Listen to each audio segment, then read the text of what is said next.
ચોમાસાની ધમાકેદાર શરૂઆત વચ્ચે કુદરતી આપત્તિઓ સામે લડવા જૂનાગઢ પીજીવીસીએલ તંત્ર હાઈ એલર્ટ મોડમાં છે.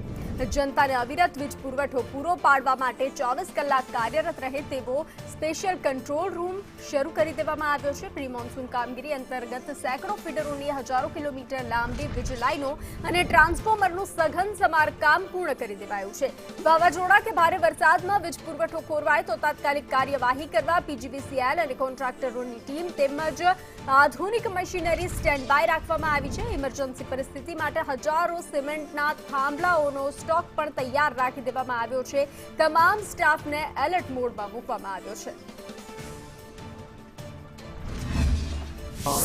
ચોમાસાની ઋતુ શરૂઆત થયેલ હોય અત્રેની વર્તુળ કચેરી હેઠળ તારીખ 1/6/2026થી અમે કંટ્રોલ રૂમ કાર્યરત કરવામાં આવેલો છે, જેની અંદર 3 શિફ્ટમાં એક એન્જિનિયર અને એક ક્લેરિકલ સ્ટાફને રાખવામાં આવ્યા છે.